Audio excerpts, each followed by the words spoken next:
Student, कैसे हो आप? अपन पढ़ रहे हैं आर्थिक अवधारणाएं एवं नियोजन।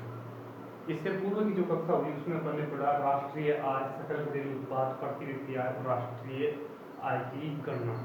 उससे संबंधित जो चर्चाएं की उन पर एक बार पुनः अपन दृष्टिपात करते हैं। राष्ट्रीय आय एक वित्त वर्ष में, वित्त वर्ष क्या होता है विद्यार्थियों? 1 अप्रैल से 31 मार्च के बीच की जो समय होती है उसको वित्त वर्ष कहा जाता है। और एक वित्त वर्ष के अंदर जितने भी अपने आय के स्रोत है उनसे प्राप्त आय का जो योग होता है वो राष्ट्रीय आय कहलाता है। सकल घरेलू उत्पाद देश की सीमाओं के अंदर, अर्थात घरेलू सीमाओं के अंदर उत्पादित मौद्रिक वस्तुओं का जो मूल्य है एक वित्त वर्ष के दौरान, वो ही क्या कहलाएगा? सकल घरेलू उत्पाद। प्रति व्यक्ति आय, प्रति व्यक्ति आय में क्या किया जाता है कि राष्ट्रीय आय के अंदर कुल जनसंख्या का भाग लेंगे, औसत निकालते हैं कि एक व्यक्ति के हिस्से में कितना आता है, कि कुल राष्ट्रीय आय एक वित्त वर्ष में कितनी प्राप्त हुई और उसमें कुल जनसंख्या का डिवाइडेशन करेंगे तो अपन को प्राप्त होगा प्रति व्यक्ति आय। राष्ट्रीय आय की गणना सर्वप्रथम दादा भाई नारोजी ने की थी और वर्तमान के अंदर सीएसओ है वो गणना प्रति वर्ष जारी कर रही है। प्रति वर्ष जारी होता है क्यों? कि अपन को पता है एक वित्त वर्ष होता है, वित्त वर्ष प्रत्येक दौरान होता है। आज अपना है अर्थव्यवस्था के क्षेत्र। अर्थव्यवस्था के क्षेत्र से पूर्व थोड़ी सी अपन चर्चा इसको हटके करें कि अपने व्यवसाय होता है कि मनुष्य जीवन यापन करने के लिए कोई ना कोई क्रिया आवश्यक करता है। जीवन यापन के लिए क्या करता है? कोई ना कोई क्रिया करता है जिससे उसको क्या प्राप्त होती है? आय प्राप्त होती है, जिससे वो अपनी सामाजिक और आर्थिक गतिविधियां पूरी करता है। वो क्रिया क्या कहलाती है? व्यवसाय कहलाती है। और व्यवसाय को अपन भूगोल के विषय के अकॉर्डिंग देखें तो 5 भागों में बांटा गया है, लेकिन अपन अर्थव्यवस्था के क्षेत्र में देखें तो इसको मुख्य रूप से 3 भागों में बांटा गया है। वहां पर प्राथमिक व्यवसाय, द्वितीय व्यवसाय, तृतीय, चतुर्थ और पंचम व्यवसाय में था। यहाँ पर 3 क्षेत्र हैं, प्राथमिक क्षेत्र, द्वितीय क्षेत्र और तृतीय क्षेत्र। उनमें कोई डिफरेंस नहीं है, केवल इस तृतीय क्षेत्र को ही चतुर्थ और पंचम में ज्ञान आधारित उद्योग पर डिवाइडेशन किया गया है। अपना पहला है प्राथमिक क्षेत्र। प्राथमिक क्षेत्र क्या होता है विद्यार्थियों? कि जिसके अंदर प्राकृतिक संसाधनों का प्रयोग किया जाता है, उनका प्रयोग कर अपनी जीवन यापन किया जाता है। जैसे कृषि है, पशुपालन है, आखेट है, संग्रहण है, ये समस्त क्रियाएं किसमें आती है? प्राथमिक क्षेत्र के अंतर्गत आती है। और जब प्राथमिक व्यवसाय से प्राप्त जो भी माल है आपका कच्चा माल, उसका रूपांतरित करके अधिक मूल्यवान किया जाता है तो वो किसमें आ जाता है? द्वितीय क्षेत्र के अंतर्गत आता है। द्वितीय क्षेत्र के अंदर जैसे निर्माणकारी कार्य हैं, विनिर्माणकारी कार्य हैं, जैसे अपन उदाहरण के लिए अपन बात कर सकते हैं कपास से वस्त्र बनाना। कपास कहाँ उत्पादित होगी? कृषि कार्यों में। और कृषि कार्यों से अब जब कपास उत्पादित होगी तो उससे क्या बनाए जाएंगे? वस्त्र बनाए जाएंगे, तो वो किसमें आ जाएगा? द्वितीय क्षेत्र। दूसरा उदाहरण की चर्चा करें, जैसे गन्ना उत्पादित किया, गन्ने से क्या बनाएंगे अपन?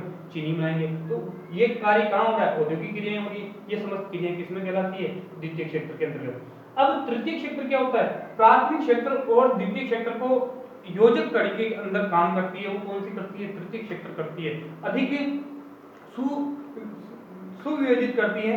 जैसे उदाहरण के लिए व्यापार गतिविधियां, यहाँ से कच्चा माल को खरीद कर उद्योगों तक पहुंचाएंगे और वहां से तैयार माल को बाजारों तक पहुंचाने का काम, ये गतिविधियां व्यापारिक में आ जाएगी। परिवहन वगैरह सभी इसके अंतर्गत आ जाएंगे। लेन देन से संचार, चिकित्सा, बैंक, ये समस्त क्रियाएं किसमें आती है? तृतीय क्षेत्र में।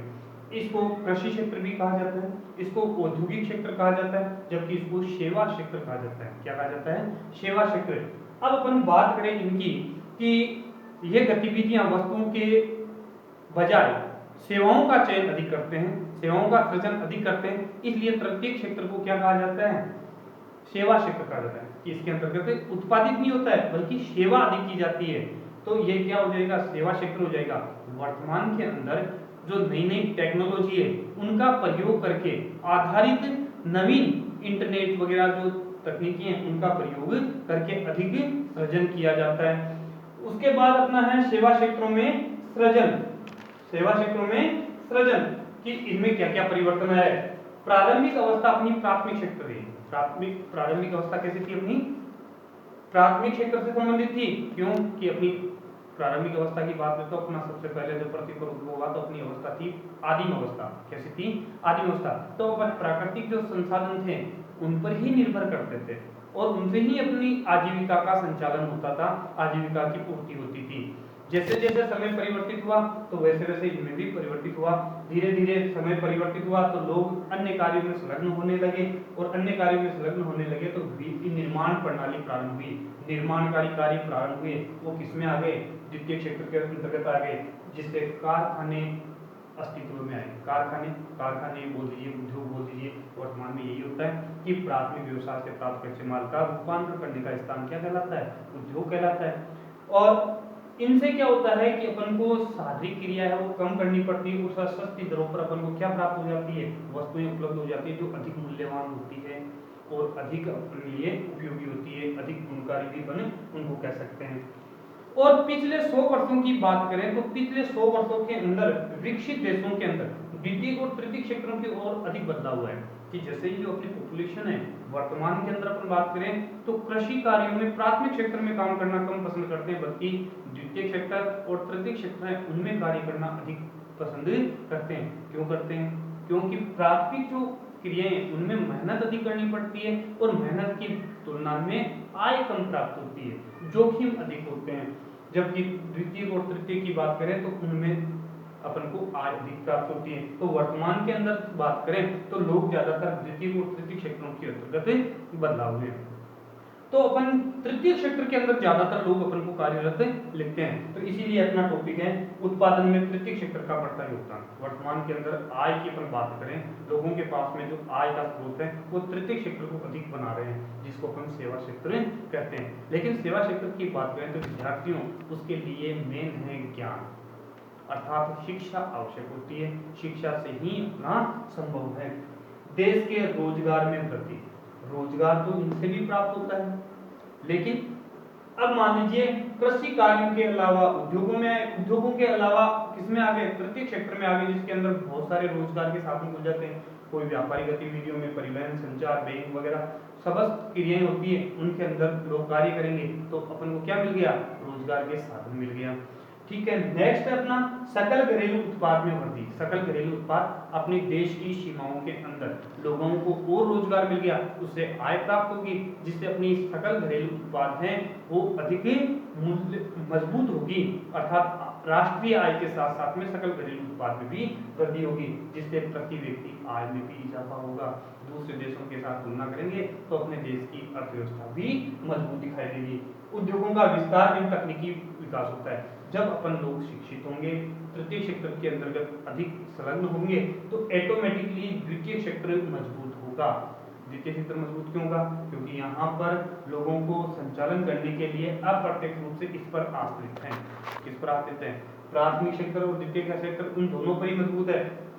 प्राथमिक क्षेत्र के अंदर क्या होगा? उत्पादित होगा। तो द्वितीय क्षेत्र किस पर आधारित हो गया? प्राथमिक क्षेत्र पर। और ये जो तृतीय क्षेत्र है वो किस पर आधारित है?